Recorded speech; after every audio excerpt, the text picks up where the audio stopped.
All right, let's continue here now. Gauteng Premier Panyaza Lefusi has tweeted that the death toll from the Christmas Eve gas tanker explosion in Boksburg on Gauteng's East Rand has risen to 41. He also says he's been briefed by the police that they are now ready to take the matter back to court. This after the driver of the tanker was arrested on Christmas Eve and released days later on a warning pending further investigations by the police. The gas truck he was driving got stuck and a low bridge in Boksburg before exploding. The Gauteng government is yet to issue a formal statement in this regard. All right, now let's discuss this further. We're now joined by Zoom by Stan Bezuidenhout, a Crash Reconstruction Specialist. Thank you so much for your time this afternoon, Stan. Now, I know that you are busy with investigations in this particular case. Now, according to, just some of your findings, what really went wrong on the 24th of December? So obviously, because I'm engaged in the matter and I'm likely to testify in a court of law, I cannot speak to the merits of this case specifically, but I can discuss the issues that have already become pretty much public knowledge through the media. And one of the biggest issues here is the sequence of failures that would have taken place that led to the number of fatalities we've seen. The first and most obvious failure is the fact, and we normally start with these cases from the back working forwards, and the biggest issue is at the time of the explosion happened because there was inadequate cooling. Now, the way these explosions work, and they are called BLEVs, or boiling liquid expanding vapor explosions, is that the actual material, the gas, gets so hot that it starts boiling. When it starts boiling, it can expand and it can explode and causes you fireballs. The way in which you avoid that is to add adequate water to cool it down. In this case, you would have needed in excess of about 2,000 liters per minute to cool it. So if that cooling fails, you're going to have an explosion. The next thing you look at is the proximity to that, or the fireball radius, which is close to 80 meters by standard calculations. That means that anybody closer than 80 meters to the fireball, when the BLEVE occurs, is going to be engulfed in flames. Then you have the radiation radius, which can be as high as 300 meters, depending on the vessel and the way it all works out. So anybody within that radius is potentially going to be experiencing extreme burns, often within a matter of 2 seconds. And then besides that, you have an evacuation area where you're supposed to hold people. So it's kind of a sequence of things that went wrong, and that's the unfortunate truth with this matter. Now, we know that the death toll stands at 41. Could this disaster been averted? I mean, this is a question that many are asking. Just take us through, what could have been done to prevent this. I know that you're speaking of, just some of the measures that are needed in terms of, cooling that particular gas and needing a lot of water, as you said, just to cool it off. But could this have been averted?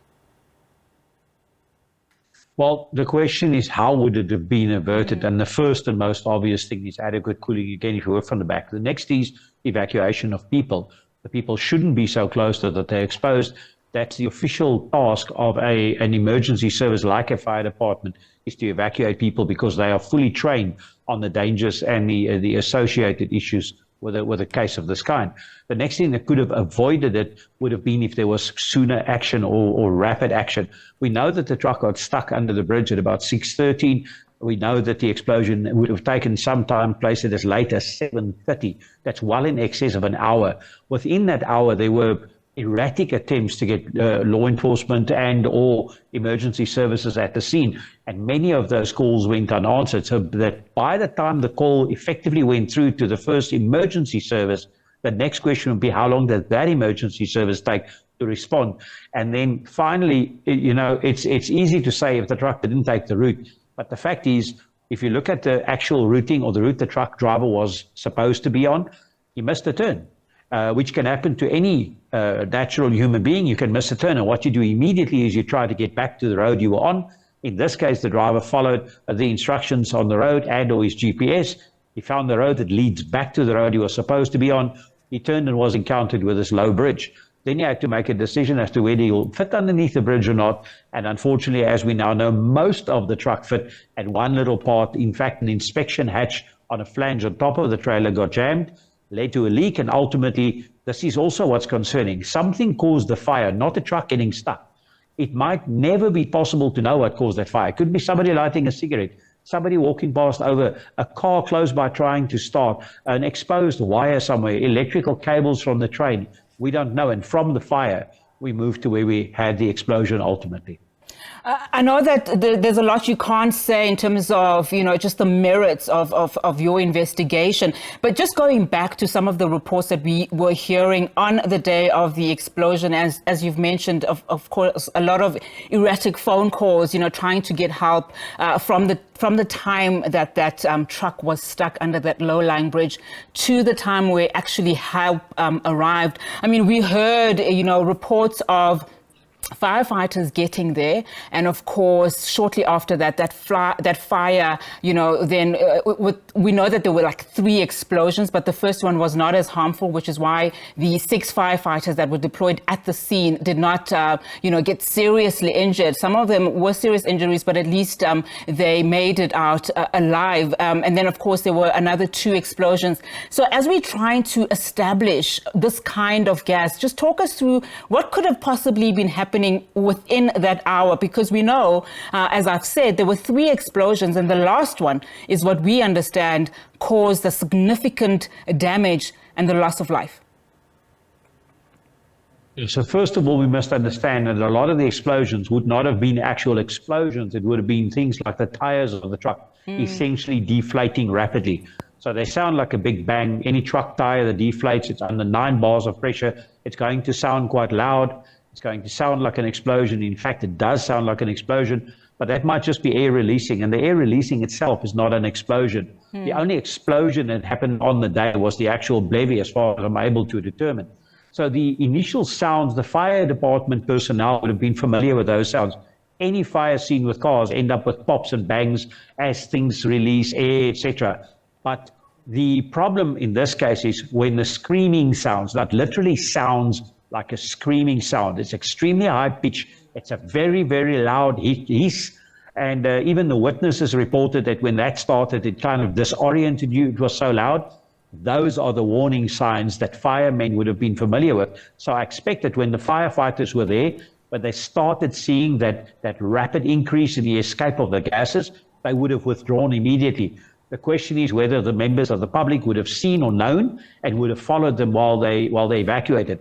I looked at video footage of just how close those firefighters were, and I can tell you, I cannot imagine a scenario where they were still that close when the levy resulted as when I saw them. So they must have withdrawn or evacuated, and I'm just concerned about why there was no opportunity or no action by the public to evacuate as well, for whatever reason, of course. Just as a final question from me, we know that it's too early to put blame, and you've also, just given a number of scenarios that happened during that day, and police are obviously investigating and want to hold somebody accountable. But can we pinpoint one thing within this accident, thereby saying that this is actually the thing that we need to say, is to blame? Okay, so first of all, I think everybody needs to understand it's not the police's job to punish somebody. It's not their job to find somebody guilty. It's not their job to think that somebody is guilty. I'm a former police specialist myself, and as a police officer, it is your duty to detect a crime, to identify a possible suspect in the crime, to find evidence of their involvement in the actual crime, to then detain them and hand them over to the National Prosecuting Authority, which will make those decisions. So when it comes to blaming, shaming, and finger pointing, unfortunately, in a case of this kind, you'd have to unpack and analyze everything. We have to get actual timelines from the fire departments, possibly their trackers, possibly recordings, possibly cell phone footage and the original dates and times of the cell phone footage, or when the videos and photographs were taken, to piece together a full timeline. And then on top of that, I've still got to go back and 3D laser scan this. We're going to see, was the bridge in fact as high as the sign said? Was it higher? Was it lower? Was the bridge still compatible? We need to draw on its original design specifications and compare it. Same with the tanker and the trailer, or with the truck and its trailer. So when we've done all this, everything has to go to the National Prosecuting Authority. They review this docket, as it were. They look at all the evidence in the reports, and then they decide, Should we even be charging one person, or is it literally an unfortunate event or an inquest? So that's what we'd have to wait to see. I myself, it's not my job as a specialist to determine guilt. It's my job to determine the scientific sequence and the events that happened, to present that to the court and to assist the court with making those decisions. Stan, thank you so much for clarifying all of that for us. Stan Bezuidenhout, he's a crash reconstruction specialist. Of course, we know from Gauteng Premier Panyaza Lefusi's tweet that the death toll in that Boksburg explosion has now risen to 41.